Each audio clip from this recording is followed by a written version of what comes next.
Waouh! Bonjour les frères et sœurs et bienvenue sur ce bar. En dessous, ça veut dire tous s'abonner si vous n'êtes pas abonné. Abonnez-vous et activez la cloche de pour que nos prochaines vidéos. Ce qui est sûr, il est très important de s'abonner maintenant. Parce que dans la prochaine vidéo, nous allons recevoir le témoignage d'un haut dignitaire dans l'occultisme. Et cet homme va nous révéler tout ce qu'il a vu de ses yeux, tout ce qu'ils ont fait avec le diable, tout ce qui s'est passé, comment ils ont voté les innocentes personnes et comment ils faisaient des choses même terribles que nous avons besoin de découvrir. Ce qui est sûr, c'est que ça va aller au niveau international. Et cet homme va nous parler des choses qui vont vraiment vous étonner. Il faut absolument que vous voyez ce témoignage-là. Mais nous voulons profiter de cette belle opportunité pour vous expliquer la chose même qui nous a le plus touché. Et ce qui nous a marqué, c'est que cet année nous a expliqué d'où est venu l'évangile de la prospérité. Il nous a expliqué comment l'évangile de la prospérité est-il rentré dans l'église. Ce dernier nous a dit que l'évangile de la prospérité a commencé depuis le diable là-bas, depuis le monde du diable. Et c'est quelques années plus tard, cet évangile s'est retrouvé dans les loges maçonniques. Et c'est depuis les loges maçonniques là-bas, les gens ont décidé d'amener cette manière de prêcher là, dans l'église. Et ce qui est étrange, c'est que tous les pasteurs du monde l'ont adopté. Ce que veut dire en clair que l'évangile de la prospérité ne vient pas de Dieu, ça vient plutôt de l'ennemi. Peut-être que vous ne savez pas tellement ce qu'on appelle l'évangile de la prospérité, nous allons vous le dire ici. Essayons d'expliquer ça comme on voit la plupart du temps.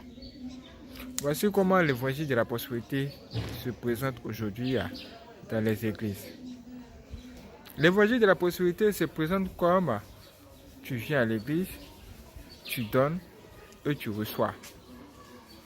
Ça se présente aussi comme tu as péché. Tu peux donner juste à Dieu et Dieu va regarder juste le fond que tu viens de faire, il va te pardonner. L'évangile de la prospérité couvre ou encore étouffe l'évangile de Dieu en réalité, qui est de prêcher sur la sanctification. C'est-à-dire que l'évangile de la prospérité étouffe sérieusement l'évangile de la sanctification dans la mesure où les gens vont plus parler des choses matérielles que des choses spirituelles. Quand on parle de l'évangile de la prospérité, en clair, c'est l'évangile qui explique comment les gens doivent prier pour pouvoir être prospères, pour pouvoir avoir du succès. En clair, quelque part, on peut dire que quelque part, ce n'est pas une chose mauvaise de parler de comment faire pour réussir et devenir prospère. Mais le problème aujourd'hui, c'est la manière dont les gens le font et dans l'esprit que c'est fait. Et on nous dit que c'est une origine. Et même le Seigneur Jésus-Christ, quand il était venu sur la terre, lui, nulle part dans la parole de Dieu, on nous a dit que le Seigneur Jésus-Christ s'attardait sur les choses matérielles. En fait, les choses de ce monde qu'on a l'habitude de voir. Le Seigneur Jésus-Christ cherchait plutôt à faire connaître les choses du ciel à tous ses enfants même qui se trouvent sur la terre. Et lui, son travail, c'était de nous faire connaître qu'il y a un autre monde. Un autre monde qui se trouve dans le ciel là-bas. Et ce monde-là est fait pour accueillir les gens qui vont se dépouiller de toutes ces choses qui se trouvent même dans ce monde. La pauvreté qu'il a même dit à un homme riche devant tout ce qu'il a et de donner le résultat là aux pauvres, aux gens qui en auront besoin. Parce qu'il est difficile pour un riche d'entrer dans le royaume de Dieu. En fait, il est difficile pour une personne riche d'entrer au paradis. Pourquoi? Ce qui est sûr, le Seigneur dit que c'est intelligent. Et s'il a dit, c'est qu'il y a une bonne raison. Aujourd'hui, il y a beaucoup de péchés qui sont accrochés sur le dos de la plupart des personnes qui sont riches. Aujourd'hui, il y a tant de choses que les personnes riches font que vous ne pouvez même vous imaginer. Mais ces choses en clair sont des choses que Dieu n'apprécie pas du tout. Nous ne voulons pas entrer dans les détails, nous sommes juste en train de vous prévenir que juste après cette vidéo, cet homme-là même sera là devant vos genoux et il va bien nous expliquer sur ce qui s'est passé, qu'il a même vu. Ce qu'il va nous dire est hors du commun. Ce qu'il va nous révéler ira même bien au-delà de tout ce que nous sommes en train de vous dire ici. Il va nous expliquer comment le diable est en train de combattre le nom de Jésus-Christ. Comment le diable veut s'imposer dans la vie des gens, dans la vie de Jésus, dans la vie des enfants. Nous avons juste écouté le témoignage. Nous venons de l'écouter. Mais en l'entendant déjà, on voit qu'il y a un truc qui se passe. Et que nous devons vraiment être très vigilants. Nous devons être vraiment très vigilants. Aujourd'hui, on parle du gouvernement mondial. En fait, tous les pays du monde veulent s'unir. En fait, les gens veulent former un seul gouvernement. Nous savons même que dans la Bible, il y a un peuple qui voulait construire une maison ou un gratte-ciel qui allait dépasser même le ciel, c'est-à-dire entrer même dans le ciel. Mais ça, c'est un mouvement qui n'a pas plu au Dieu Tout-Puissant. Parce que l'idée derrière ça était tout simplement mauvaise. L'esprit derrière cela était tout simplement mauvais.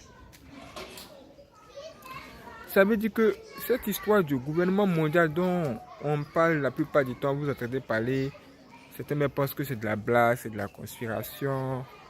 Toutes ces choses que nous entendons parler aujourd'hui là, toutes ces choses dont on entend parler aujourd'hui là, ce sont des choses qui sont quand même réelles. Et il y a un esprit qui est derrière cela. À la télévision, vous pouvez voir des hommes en train de vous parler de cela. Vous pouvez même voir les dirigeants en train de vous parler de cela. Ils vont vous dire que on ne peut pas. Ils vont vous dire par exemple que on ne peut pas. Comme ils le disent là même, nous essayons de prendre des mots précis. Ils vont vous dire qu'on ne peut pas penser à une démocratie véritable sans gouvernement mondial. Voilà, par exemple, c'est ce qu'ils peuvent vous dire. Genre, eux, ce qui va réellement apporter une réelle liberté aux humains, c'est le fait que tous les humains s'assemblent. En fait, c'est pas mauvais que tous les humains se réunissent. Mais le problème, c'est que les gens veulent que les gens se réunissent comme ça. Ils se regroupent afin qu'on devienne une seule personne. De sorte que ceux qui sont en haut là puissent nous imposer des lois et puis personne ne va parler. Personne ne va contredire quoi que ce soit. En fait, pour pouvoir bien diriger le monde veut que tout le monde soit dans le même bateau. Là, lui sera celui-là même qui sera le capitaine en train de gouverner les gens. Si tu dis que tu n'es pas d'accord avec cette histoire, toi, on te jette dans l'eau directement. Donc, cette histoire du gouvernement mondial là, c'est une histoire pareille. Si tous les pays forment un et qu'il y a un seul président pour tous les pays, ce qui va se passer, c'est que quand ce président-là va par exemple demander à ce qu'on viole les enfants, aucun autre président ne viendra s'y opposer. Est-ce que vous voyez? Aucune autre nation ne viendra s'y opposer. Tout le monde va adhérer à ce qu'il a dit. Or, si nous sommes comme nous sommes, chacun dans son pays, chacun son président, ce qui va se passer, c'est que quand il y aura de telles choses, il y aura au moins un président qui va se lever pour dire non, il n'est pas permis qu'on fasse de telles abominations. Il n'est pas permis qu'on se comporte ainsi. Ça, c'est juste un exemple. C'est juste un exemple. Ça devient vraiment réel. Et c'est une chose aussi qui touche tout le monde. Ça veut dire que nous sommes également pilotés par les esprits. Ça veut dire qu'il y a des esprits qui sont là et eux, leur travail, c'est de donner des idées aux humains afin que ces gens-là puissent faire exactement ce qu'eux ont envie de faire. Nous avons dit hier dans notre vidéo de ce type, dans notre vidéo conseil d'amis, qu'il y a des démons qui travaillent avec des gens ici. Et ces démons qui travaillent avec des gens là, eux, ils feront tout ce qui est leur possible pour qu'il n'y ait que du sale, il n'y ait que des vilaines choses, il n'y ait que des choses négatives. Et ça, c'est terrible. Nous ne devons pas nier que la sorcellerie existe. Nous ne devons pas nier ou encore ne pas négliger le fait que le satanisme est réel et que même actuellement, je suis en train de vous parler des pratiques occultes qui se passent, des rituels. On va même vous regarder sur la terre. On va vous dire qu'il y a une justice qui est là et qu'il y a des lois. Moi, je ne sais pas pourquoi ces lois-là ne sont pas appliquées. Il y a une femme avocate. Elle a été interviewée. Et on lui posait des questions sur certaines choses de ce genre. Mais pourquoi est-ce que il y a des trucs bizarres ainsi et puis on n'en parle pas? Comme la pédophilie, les trucs où on viole les enfants, on sodomise les enfants, on tue les enfants et personne ne peut en parler. Elle dit qu'effectivement, il y a une justice, il y a une loi, il y a des règles ici. Mais malheureusement, ces règles-là ne sont pas appliquées. Elle-même, elle se pose la question de savoir mais pourquoi elle porte la robe comme une avocate, la robe d'avocate.